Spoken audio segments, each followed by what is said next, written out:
सेवण मावा के ख़बर ॾींदा हलूं। तालका रिपोर्ट महमद सफ़र सेवानी जी रिपोर्ट मुताबिक़ सेवण में पेट्रोल के घटि थियण के बावजूद भी ट्रांसपोर्टरनि किरायो न घटायो।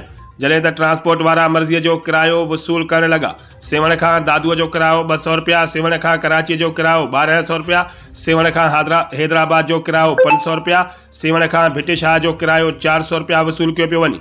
इहो किरायो तेल जी क़ीमतुनि में घटिताई के बावजूद भी ट्रांसपोर्टर किरायो न घटाए रहिया आहिनि। जॾहिं त रोज़ाना वेननि जे कंडक्टरनि ऐं मुसाफ़िरनि जो झेड़ो रोज़ जो मामूल बणियल आहे। जॾहिं त कंडक्टरनि जो मुसाफ़िरनि खे हिकु ई जवाबु आहे त रुॻो तेल लाथो वियो आहे, ॿियो इस्पात पास जो सामान त निगरान हुकूमत कोन लाथो आहे। जॾहिं त गवर्नमेंट रुॻो तेल घटि करे रही आहे। ज़िले इंतज़ामिया जामशोरो ऐं तालका इंतज़ामिया सेवण किरायो घटि कराइण में मुकमल नाकाम नज़र अची रही आहे। ट्रांसपोर्टर वधायल किराया, तेल जूं क़ीमतूं घटि थियण के बावजूद भी ट्रांसपोर्टर किराया घटि न करे रहिया आहिनि, जंहिंजे करे सफ़र कंदड़ माण्हू सख़्त परेशान आहिनि। सेवण जे अवाम ज़िले इंतज़ामिया ऐं जामशोरो ऐं तालका इंतज़ामिया सेवण जिन खां मुतालबो कयो त ट्रांसपोर्टरनि जा किराया गवर्नमेंट जे मुक़ररु कयल अघनि खां वधीक ग़रीब माण्हूअ खां वसूल करे रहिया आहिनि।